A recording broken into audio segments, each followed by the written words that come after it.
Merci d'être là. Merci d'écouter nos prédications. Peut-être que c'est par hasard que tu es tombé ici sur notre page YouTube ou sur notre site d'Internet. Peut-être que c'est d'une façon fréquente que tu viens.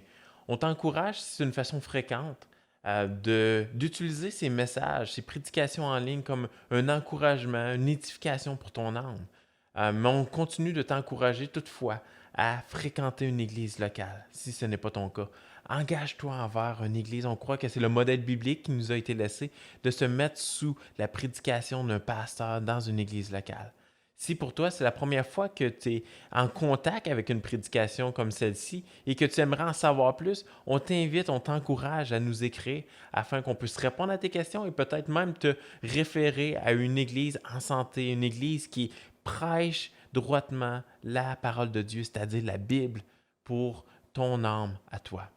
Bonne écoute.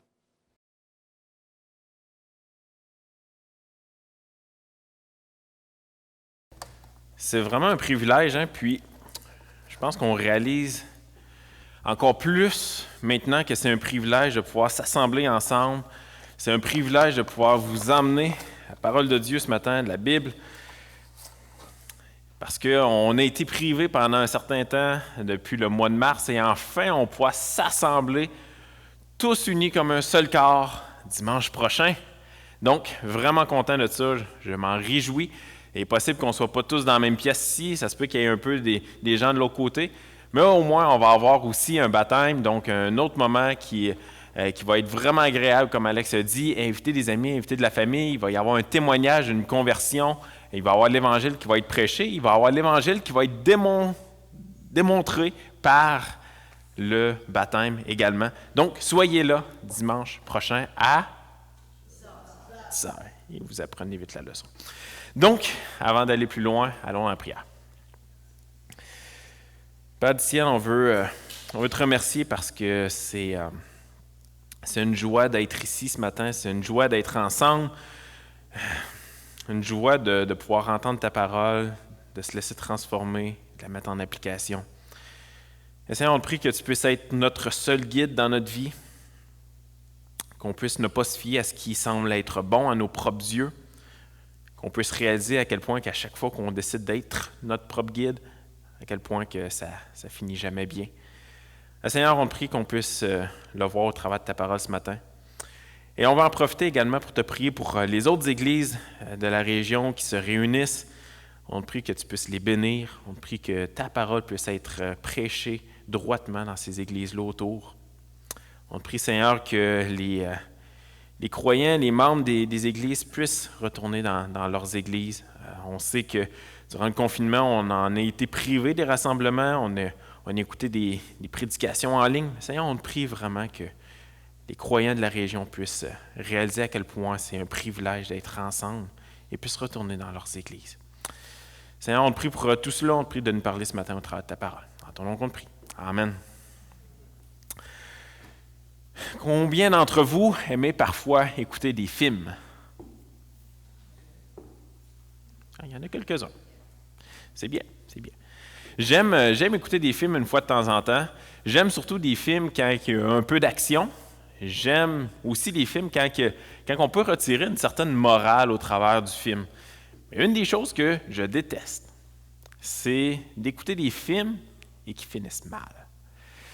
Et puis, j'ai dans ma vie déjà écouté des films qui finissent mal.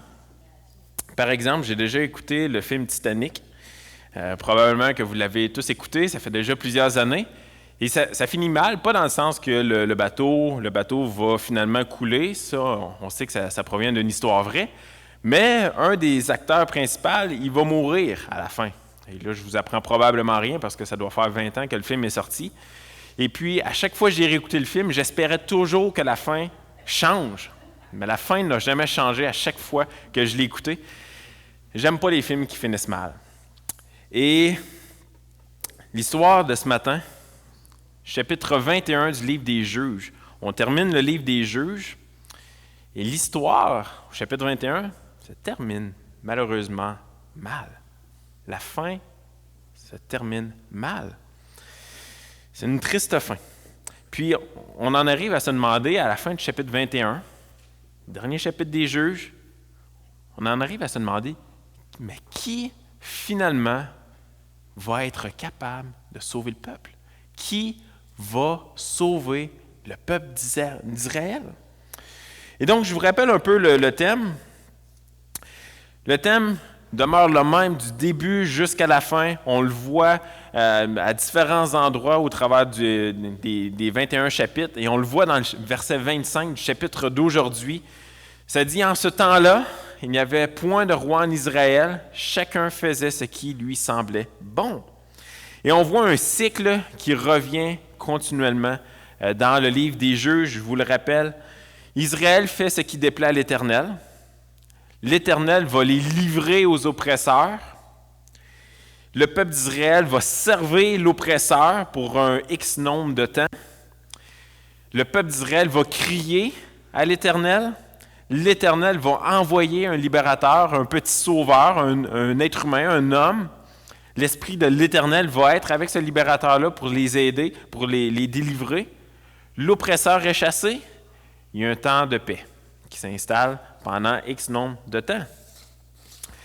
Et dans le dernier chapitre d'aujourd'hui, chapitre 21, est-ce qu'on se situe au début du livre des Juges? Est-ce qu'on se situe au milieu? Est-ce qu'on se situe dans un temps de paix?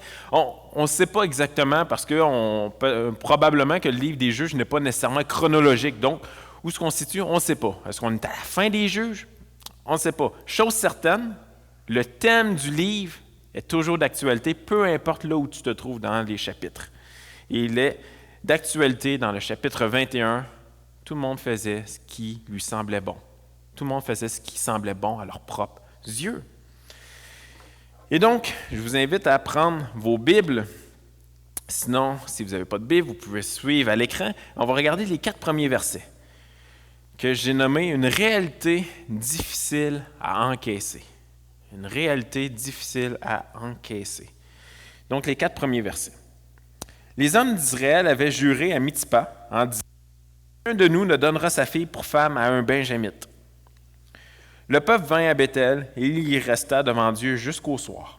Ils élevèrent la voix, ils versèrent d'abondantes larmes et ils dirent « Ô Éternel, Dieu d'Israël, pourquoi est-il arrivé en Israël qu'il manque aujourd'hui une tribu d'Israël? » Verset 4. Le lendemain, le peuple se leva de bon matin. Ils bâtirent là un autel. Ils offrirent des holocaustes et des sacrifices d'action de grâce. Vous savez, souvent, quand on écoute une prédication un dimanche matin, on retient soit une vérité qu'on a mis en application, et parfois, si on ne met pas tout de suite en application, on oublie ce qu'on a entendu. Mais, je suis certain que ceux qui étaient ici il y a 2 semaines, vous vous rappelez le message que Matthieu a apporté. Parce que c'était un message en Juge 19, une histoire qui est arrivée et qui ne nous laisse pas indifférents. Une histoire d'un Lévite qui est avec sa femme. La femme se fait prendre par des hommes, se fait violer, probablement battre durant toute la nuit, finalement laissée pour morte au seuil de la porte, est morte. Le Lévite, qui sans doute aimait sa femme pour des raisons précises que Matthieu a mentionnées, prend sa femme, la coupe en 12 morceaux et l'envoie dans les tribus d'Israël. Et puis, je disais à Matthieu à quel point que j'étais content que ce n'est pas moi qui ai prêché sur ce texte-là, parce que je n'aurais pas su comment apporter un texte comme ça en public, parce que c'est complètement contre-culturel.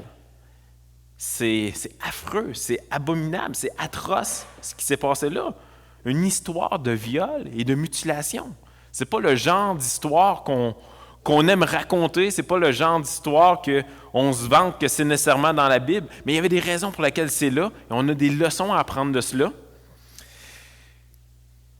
Et par la suite, on a vu avec Doug la semaine dernière la suite. On était au chapitre 20, et le peuple d'Israël, qui ont reçu malheureusement les membres de cette femme, se sont donné rendez-vous à Mitzpa, se sont assemblés ensemble comme un seul peuple et ont décidé ensemble comment ils allaient traiter Gibéa, là où étaient les Benjamites, le peuple qui avait commis ce crime atroce envers la femme du Lévite. Et le peuple d'Israël a décidé de les traiter selon leurs crimes, selon ce qu'ils ont fait, c'est-à-dire de donner la mort à ceux qui étaient responsables. Et maintenant, la question qu'on peut se poser est, est-ce que c'était une bonne chose de vouloir exterminer les Benjamites ou est-ce que c'était une décision qui était prise sous l'effet de l'émotion, de la colère du moment? L'auteur, il ne répond pas exactement à cette question-là, il garde un peu le flou sur la réponse. Certains vont dire que dans Juge 20, c'était une décision hâtive, sans avoir consulté l'Éternel.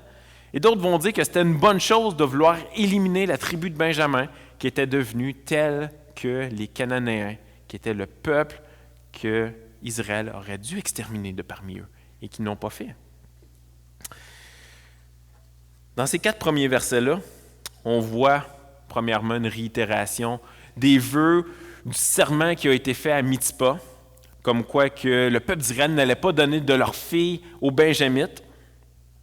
Et par la suite, on voit le peuple d'Israël qui semble être dans une grande tristesse après avoir livré bataille à la tribu de Benjamin.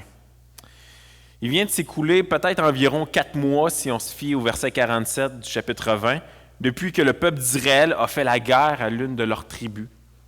4 mois. Ils ont fait la guerre à la tribu de Benjamin, en tuant tous ceux qui étaient sur leur passage. Ils ont mis le feu à la ville. Et maintenant, la réalité les rattrape. La réalité difficile qu'il va manquer une tribu en Israël. Vous savez, quand on vit des situations difficiles ou que l'on tombe au péché, on cherche habituellement à tirer des leçons. Comment est-ce qu'on s'est rendu jusque-là pour ne pas retourner là?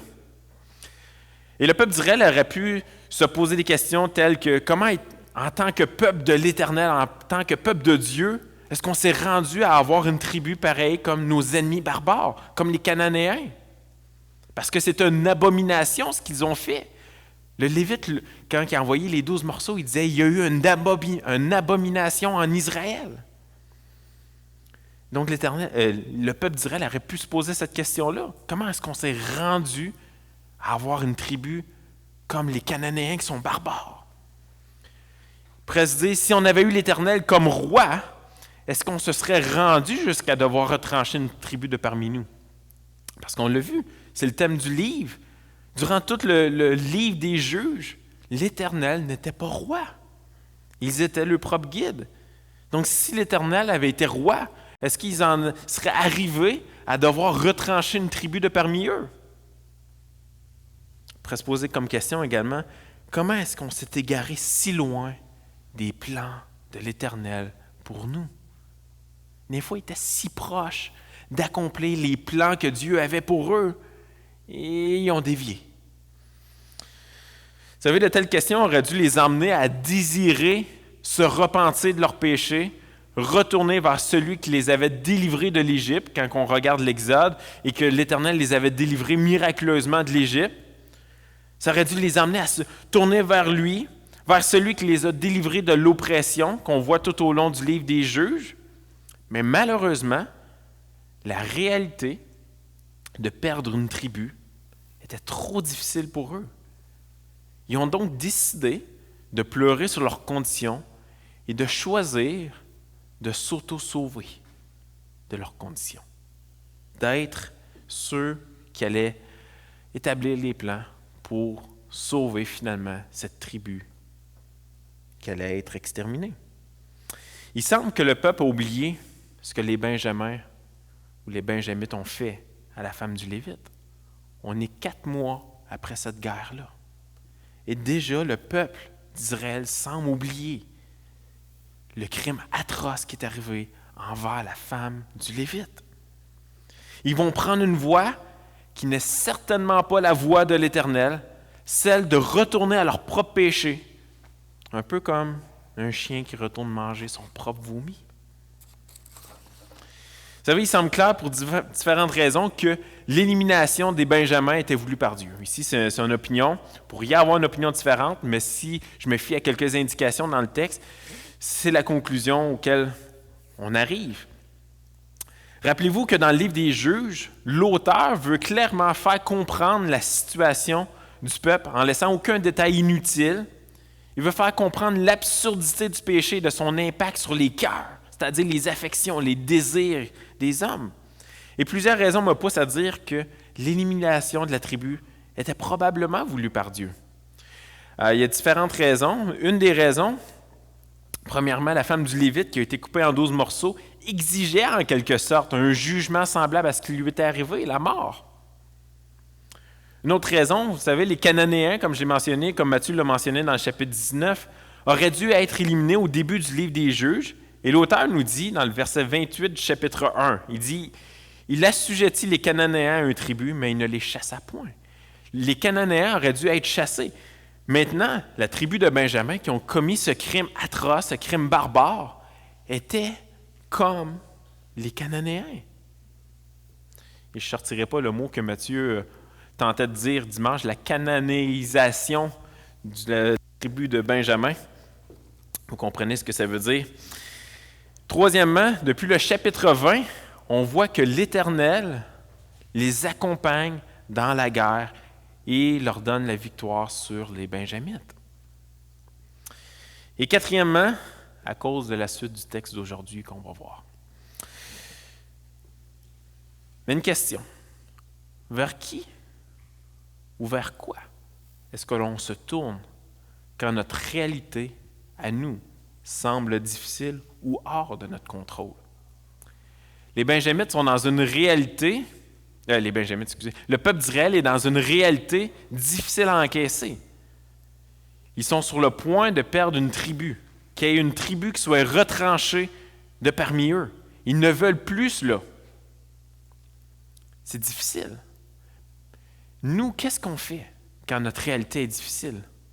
Lorsqu'on est face aux conséquences des différentes décisions qu'on peut avoir prises, est-ce qu'on retourne vers l'origine de cette conséquence-là, c'est-à-dire retourner vers le péché qui nous a amenés vers cette conséquence-là?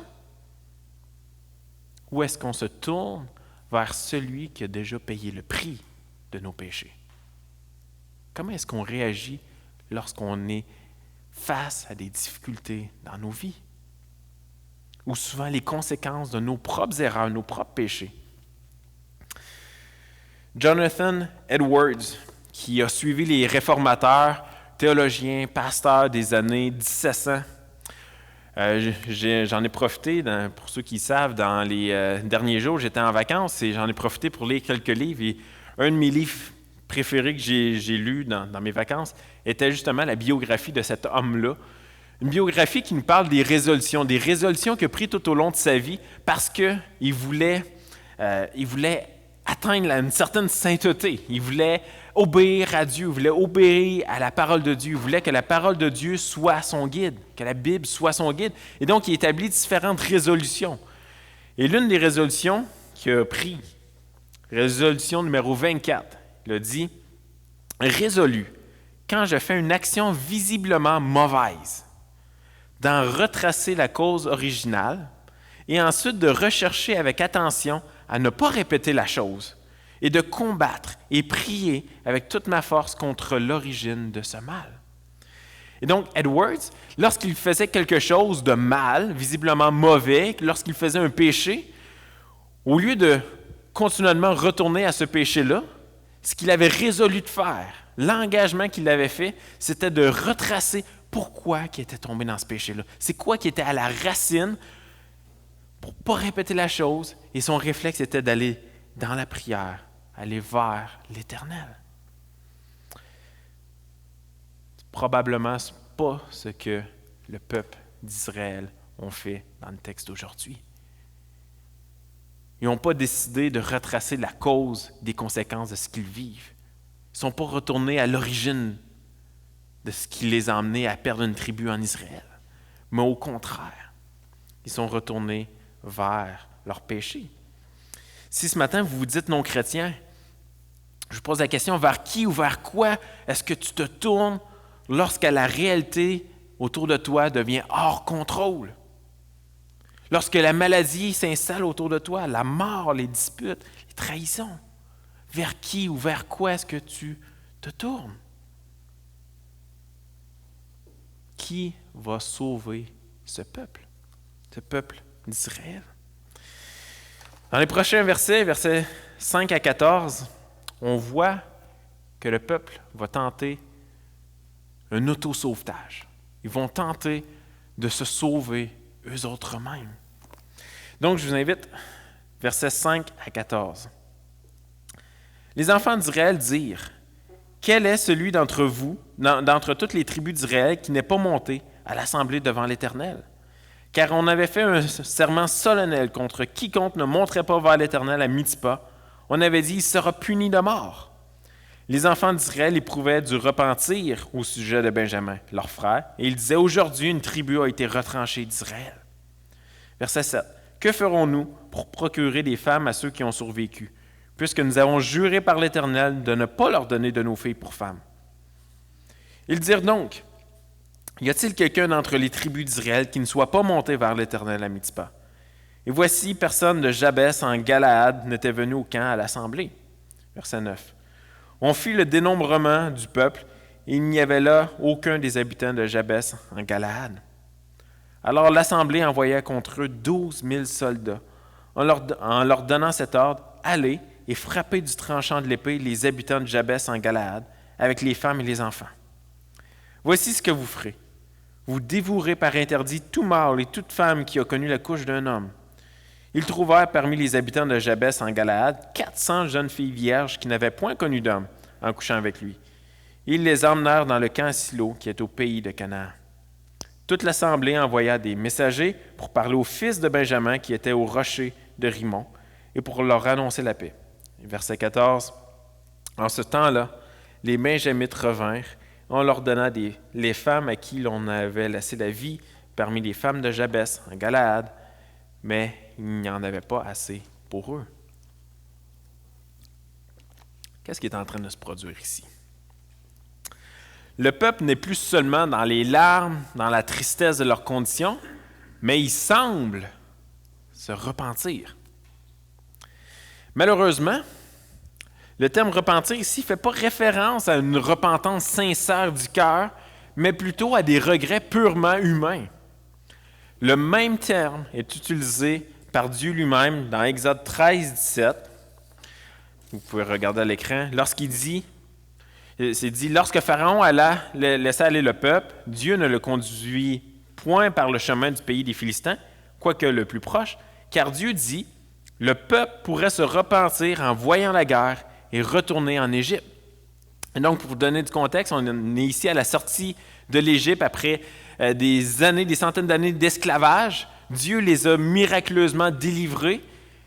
Et au lieu de prendre le chemin direct vers le pays, Dieu décide de les faire passer par un chemin alternatif pour ne pas que le peuple voie la guerre et se repente. Et se repente, ça signifie se repentir de quelque chose de bien. Et donc, l'Éternel ne voulait pas qu'il voie la guerre et il retourne en Israël par peur. Et c'est la signification qu'on a ici du terme « repentir ». C'est de se repentir de quelque chose de bien et non de se repentir de quelque chose de mal, comme on fait habituellement. Quand on se repent de quelque chose de bien, c'est que l'on décide finalement de mal agir. Donc, une autre des raisons qui me pousse à croire que c'était désiré par Dieu, l'extermination des Benjamites, est par la réaction du peuple, qui se détourne de quelque chose de bien pour finalement tenter de trouver une autre alternative. Le peuple ne veut pas qu'une tribu soit retranchée. C'est la réalité auquel ils font face. Et maintenant, ils veulent, après avoir fait la guerre aux Benjamites, ils veulent trouver une alternative pour les garder parmi eux. Et vous savez, étrangement, alors que la mission du chapitre 20 était de tuer les Benjamites, il y a 600 d'entre eux qui sont encore vivants. 600 hommes de Benjamin vivants sont maintenant sans femmes et sans enfants parce qu'ils sont tous morts. Et le problème est maintenant qu'Israël ne veut plus que la tribu soit éliminée, maintenant qu'ils se repentent du bien qu'ils ont fait, et ils sont pris avec un problème. Ils ont 600 hommes de Benjamites, mais ils n'ont plus de femmes. Et ils ont fait ce vœu à Mitzpa de ne pas donner de leurs filles à ce peuple, à cette tribu. Et donc, la tribu de Benjamin se ramasse avec 600 hommes, très peu de chances d'avoir une postérité, que cette tribu puisse continuer, persévérer dans le temps. À Mitzpah, le vœu qu'ils ont pris, le peuple d'Israël, c'était un serment. Un peu comme quand on va à la cour, on met la main sur la Bible et qu'on jure de dire que la vérité, c'est quelque chose de sérieux. Le serment qu'ils avaient pris était de ne pas donner leur fille aux Benjamites, mais avec ce serment, ça signifie donc que les hommes de Benjamin ne pourront pas survivre. Ils n'auront pas de femmes, ils n'auront pas d'enfants. Alors, un deuxième serment qu'ils avaient fait, alors qu'Israël était à Mitzpah, était assemblé ensemble et qui prenait des décisions, était celui d'exécuter par l'épée tous ceux qui auront négligé de venir à leur assemblée pour décider du sort des Benjamites. Et donc, c'était les deux vœux qui avaient été pris à Mitzpah. Le vœu de ne pas donner de leur fille aux Benjamites et le vœu de détruire par l'épée ceux qui ne seront pas joints à l'assemblée. C'était probablement un serment pour s'assurer que toutes les tribus allaient être présentes ensemble, à l'exception des Benjamites. On ne sait pas. Mais on voit au verset 8 qu'ils ont réalisé que personne n'était venu de Jabès en Galade. Possiblement à cause de la distance, on ne sait pas. Mais ils servent de cette loi-là pour résoudre leurs problèmes. Ils vont tenter un auto-sauvetage. Ils veulent se sauver eux-mêmes afin de ne pas perdre la tribu de Benjamin qui devait être exterminée.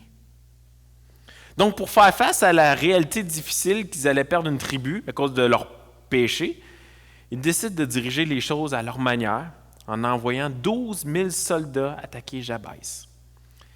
Mais ils n'ont pas tué tout le monde. Ils sont allés là avec l'intention de ne pas tant respecter leurs vœux, pas tant respecter leurs serments, mais plutôt de s'en servir comme excuse et garder toutes les jeunes filles vierges pour les donner aux 600 Benjamites qui ne sont pas morts. Comprenez-vous ce qui est en train de se produire ici? Ils prennent donc toutes les jeunes filles qui peuvent, c'est-à-dire 400 d'entre eux, sans consentement, et ce, après avoir massacré leur famille. Le traitement horrible d'une seule femme qu'on a vu dans Juge 19 est devenu le traitement horrible de 400 autres femmes, et ce, pour le bénéfice des Benjamites.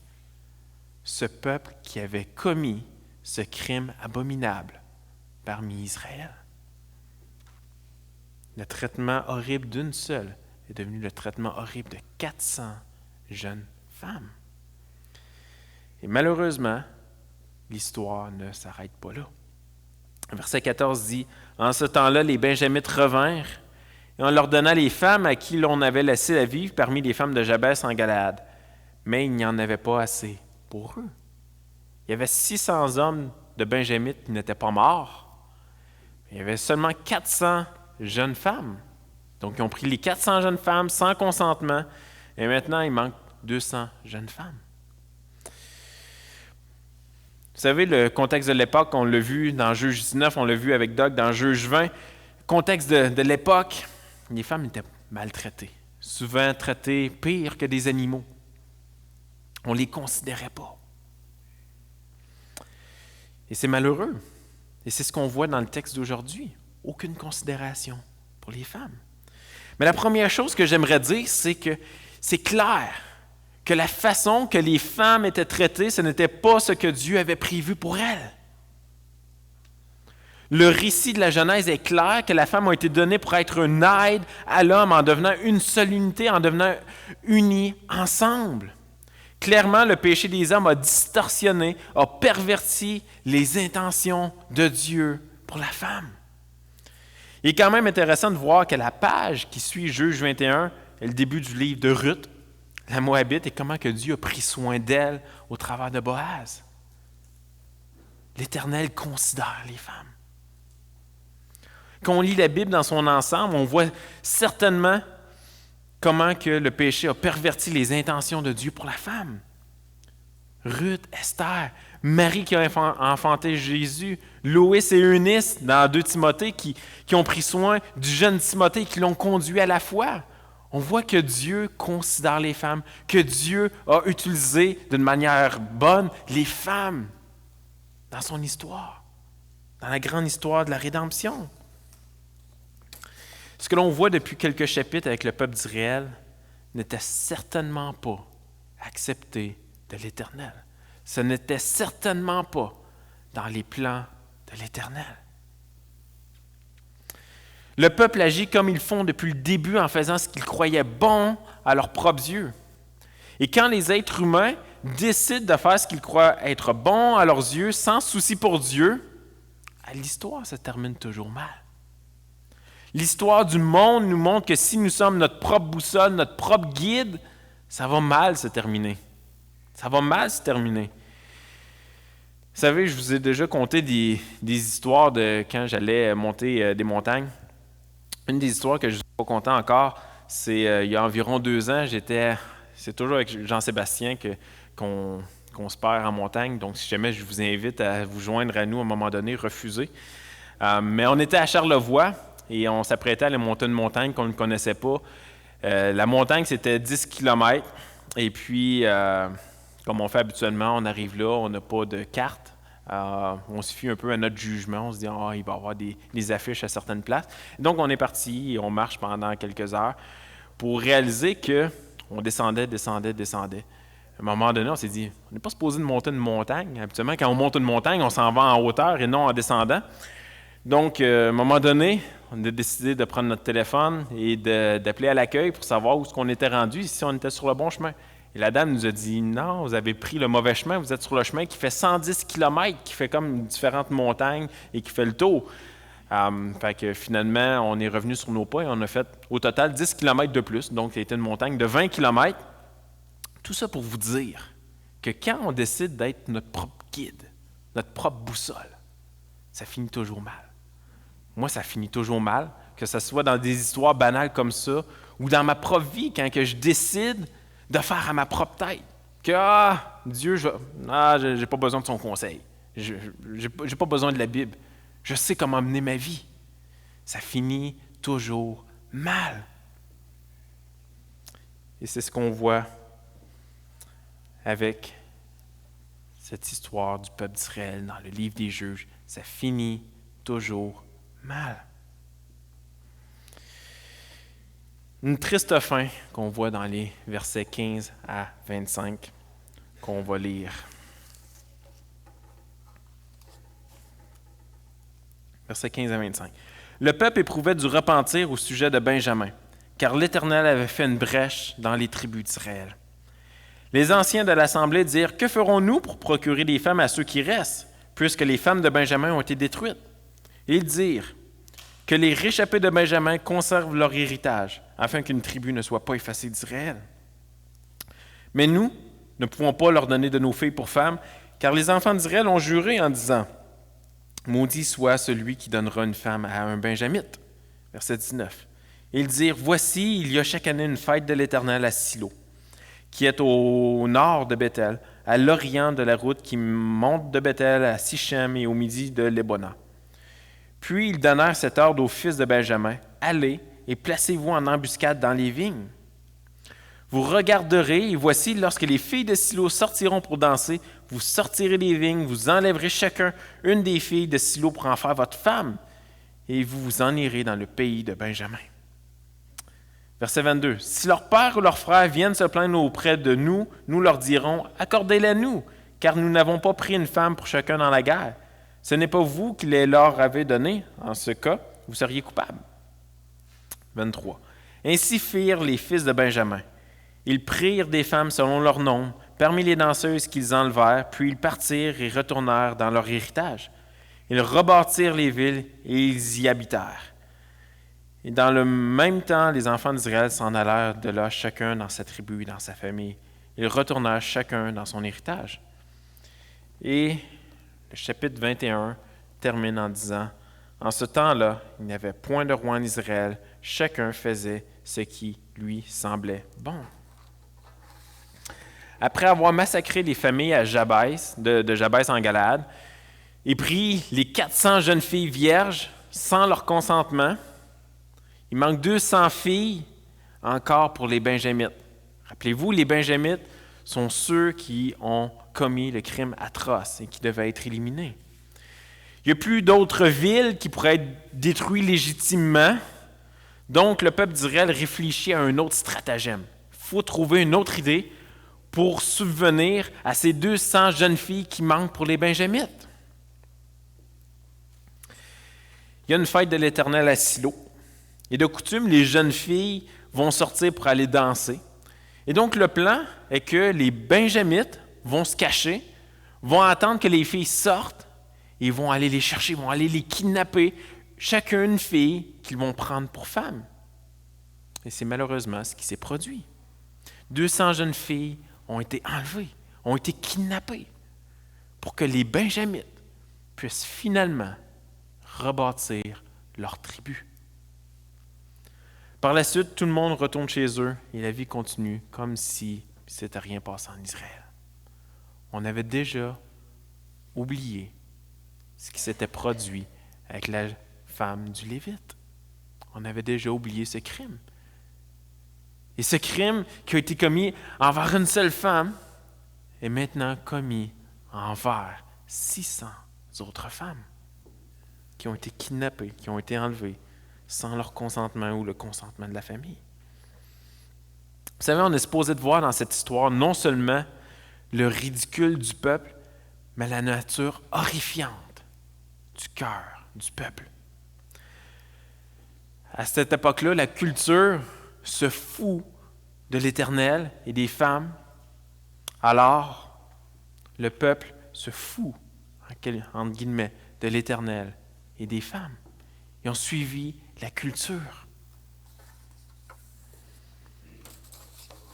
En ce temps-là, verset 25, il n'y avait point de roi en Israël, chacun faisait ce qui lui semblait bon. L'Éternel n'était pas roi en Israël. Ils étaient leurs propres guides. Et quand les difficultés de leur réalité ou les difficultés des conséquences de leurs actes surviennent, ils cherchent à trouver des alternatives parce que ce que l'Éternel leur suggère, ça ne leur plaît pas. Et qui va sauver le peuple? Qui va être capable de sauver ce peuple? Éhud a essayé. Gédéon a essayé. Jephthé a essayé. Samson a essayé. C'est tous des libérateurs, des juges que l'Éternel avait envoyés pour les délivrer des oppresseurs. Il y a même, à la suite de l'histoire des juges, il y a même eu des rois, des êtres humains, des hommes qui ont été rois. Et personne ne semble apte à sauver le peuple. Et ma question pour nous ce matin, c'est qui est votre sauveur? Ou qui va vous sauver? Qui est votre sauveur? Ou qui va vous sauver? Êtes-vous votre propre maître dans votre vie? Est-ce que vous vivez votre vie comme bon vous semble? Comme vous jugez être bon? On l'a vu tout au long du livre des Juges, ça ne mène jamais à rien de bon lorsqu'on décide de suivre nos propres plans. Vous savez, la Bible est claire, un passage connu dans Romains qui dit « Car tous ont péché et sont privés de la gloire de Dieu. » Tous ont péché. Il n'y a personne qui échappe au péché et aucun être humain sur cette terre qui échappe au péché. On a beau croire qu'on mène une vie pas si pire, mais c'est exactement comment que le peuple d'Israël vivait en faisant ce qui semblait pas si pire, ce qui semblait être bon à leurs propres yeux. C'est exactement ce que le peuple faisait. L'histoire de l'être humain qu'on lit dans la Bible s'étend sur des milliers d'années et rien n'a changé encore aujourd'hui pour ceux qui font ce qui semble être bon à leurs propres yeux. Vous avez juste à lire des livres d'histoire et vous allez voir qu'il n'y a jamais rien qui change. Il n'y a jamais rien de nouveau sous le soleil. C'est l'Ecclésiaste qui dit ça. Les êtres humains qui décident de suivre leur propre voie ne vont jamais de mieux en mieux. Qui va vous sauver de la condamnation que l'on mérite à cause de nos péchés? Qui va sauver ce peuple d'Israël-là? Mais on peut se poser la question, qui est notre Sauveur, ou qui va nous sauver de la condamnation qu'on mérite à cause de nos péchés? Vous savez, malgré la triste fin, cette histoire des juges, heureusement, s'inscrit dans le contexte d'une histoire encore plus grande que celle qu'on a lue au travers de tout le livre des juges. Au travers de tous les 21 chapitres, leur histoire, l'histoire du peuple, de l'Éternel, s'inscrit dans un contexte beaucoup plus grand. Toute cette histoire de la période des juges nous pointe depuis le début vers le fait que l'être humain n'a pas la capacité de se sauver lui-même. Si vous en doutez, recommencez le chapitre 1 du livre des Juges et vous allez voir à quel point que l'être humain n'a jamais la capacité de se sauver lui-même. Il a beau croire que c'est bon à ses propres yeux ce qu'il fait, mais on voit les conséquences de ses actions qui sont toujours en désobéissance à Dieu.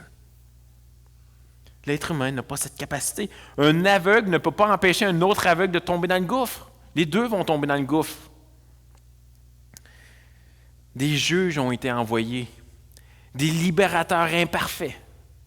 Mais tout ce qu'ils ont pu accomplir, c'est de mettre un plaster sur le bobo et pointer vers celui qui peut délivrer parfaitement, qui peut sauver parfaitement ceux qui s'approchent de Dieu par lui, c'est-à-dire par Jésus-Christ. Les juges, les libérateurs, nous pointent tous vers celui qui peut sauver parfaitement. Et c'est Jésus-Christ. Vous savez, on lit souvent Romains 3,23 pour dire on est tous pécheurs. Et souvent, on oublie de lire la suite, le verset 24, qui dit « Et ils sont gratuitement justifiés par sa grâce, par le moyen de la rédemption qui est en Jésus-Christ. » On est gratuitement justifié, rendu juste par la grâce de Dieu. On a été racheté de nos péchés par Jésus-Christ qui est mort à la croix et ressuscité. Et c'est la bonne nouvelle vers laquelle ces juges, ces libérateurs pointaient. C'est ce qu'il faut comprendre. Et peut-être vous posez la question, que dois-je faire pour être sauvé? Et la Bible est claire aussi. Repens-toi de tes péchés et crois au salut de Jésus pour ton âme.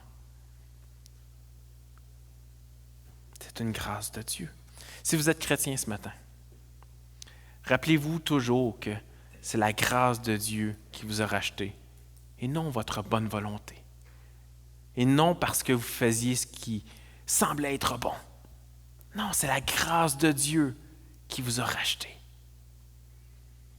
Accrochez-vous à cette promesse et ne vous repentez jamais de faire le bien. Ne vous repentez jamais d'avoir Jésus-Christ dans votre vie. Ne vous repentez jamais de suivre les voies de l'Éternel. Par là, ce que je veux dire, c'est ne retournez jamais en arrière. Ne vous repentez pas du bien que vous faites en suivant les voies de l'Éternel. Ne retournez pas en arrière vers vos péchés, mais au contraire, courez vers Christ qui vous a déjà tout pardonné. C'est ce que le peuple aurait dû faire. Le peuple, face aux conséquences de leur péché, aurait dû courir vers l'Éternel, aurait dû s'appuyer sur lui. Celui qui les a toujours délivrés, ils auraient dû se tourner vers lui. Mais ils ont décidé de se repentir du bien qu'ils faisaient et de retourner vers leur propre péché, vers leur propre déchéance.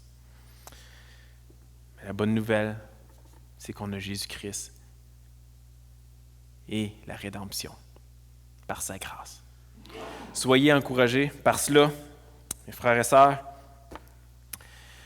en espérant que malgré les difficultés du livre des juges, malgré le côté qui est difficile culturellement parlant à comprendre ces histoires-là, des histoires qui sont difficiles, comprenons que le péché détruit des vies. Il détruit nos vies. Il détruit nos propres âmes. Et qu'on a besoin du vrai libérateur, Jésus-Christ. Amen. Prions. Père du ciel, encore une fois, on est reconnaissant parce que tu es celui qui vient nous chercher. Tu es celui qui nous attire à toi. On l'a vu au travers des 21 chapitres du livre des Juges à quel point on n'a pas cette capacité-là par nous-mêmes. Si on essaie par nous-mêmes, on va toujours retourner à nos péchés. Seigneur, on veut te remercier parce que c'est toi qui es venu nous chercher, c'est toi qui nous as rachetés, c'est toi qui nous as rendus aptes de répondre favorablement à ton appel que tu nous as fait. C'est toi qui nous as fait grâce de nos péchés, qui a pris sur toi nos péchés à la croix. Et Seigneur, on est tellement reconnaissant pour cela. Et on te prie qu'on puisse partir ce matin encouragé, rafraîchi, ressourcé. Et Seigneur, si on est encore dans nos péchés ce matin, on te prie que tu puisses venir parler au cœur de ceux qui sont encore là. Parle à leur cœur. Fais cette transformation nécessaire. Dans ton grand nom qu'on te prie. Amen.